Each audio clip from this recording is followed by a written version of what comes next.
I want to share with you. As soon as you shut down anyone on your Facebook page, believe me, there are a lot of ties to the case my dad had shared with me in 1993 and what's going on today, and how you get victimized if people that you are closest to, friends with, or somebody you met, whether it be in high school or college. I know who the offenders are now, a lot better now that I'm older and wised up. I found out more about our offenders that oftentimes what they do is they use other people that we went to high school with, and they've been sexually assaulting us since 1985. How I know that is that she's a level 4 sex offender, and there are women who went along with it, and there are abuse victims right now, including some of the items that I'm looking at. I know what kind of people they are now, and we get into more of the psychology and really the psychological warfare that's been played out. I want to share with you guys that many of us were victims of female offenders and juvenile offenders. It's not hard to get around. It's, it's obvious.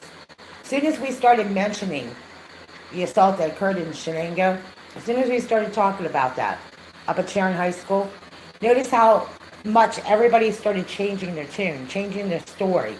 And I want to know more about studying ARFA. I want to know more about these offenders.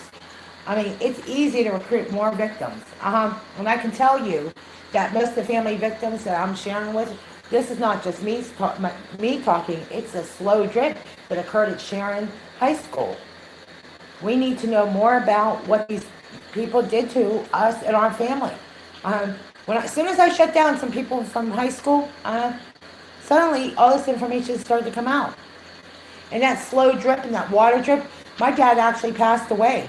My dad was telling me the same thing about Lisa Underwood. So all these people, whatever they were doing the whole time, when we were at the reunion, the high school reunion, there's a lot of people that need to start talking. So to me, this is the opportunity that most of you needed. Getting public, and not only public sponsors and people to share their stories. This does not have to continue. It can stop right now. That's why we need to talk. Talk to your friends. Talk to people at high school. Ask the questions up at Seneca Valley, what kind of people we dealt with. Why our family needs to be home. Why they need to be home at a reasonable hour. Why it is that certain people moved around and started lurking around when they're not supposed to. That's why we need to know what's going on. These are juvenile county cases. They were actually abuse cases that were going on. And people who meddle into the cases, there is your red flag. There were red flags all over the place. Sexual assaults. I'm not sitting here finger pointing. All of a sudden, when they got defensive, that's when I knew something was a lot bigger things going on. A lot's going on. And here's the real story. Buddy Lott, a young man that I went to high school with, ended up dying at Penn State. I'm pretty sure as we get more information, as we learn more that most of us weren't even fully aware of. I was in surgery. Most of you don't know, but most of us weren't fully aware of all these things until we read it in the newspaper and on the news. So for somebody to say, well, your family was involved in this, no, it's on the news. You need to talk to our brothers, sisters, our moms, our dad, my sister.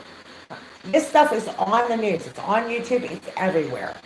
So to target one particular victim over another, we got to be armed and prepared to know what to do and what to say and who to talk to. And this is it. For many of us, there's a point to how far someone can go. And these cases there has to be not just justice, but it has to be done swiftly. So people need to start communicating, discussing things, safety issues that are going on around here. You have children, your family members, just talk to your neighbors. It's a great way to open up a conversation, just getting a conversation started. If it's on the news and you can verify this information, it's all public record, by the way. So let's start hearing back from some of you. Survivors and families need to speak out.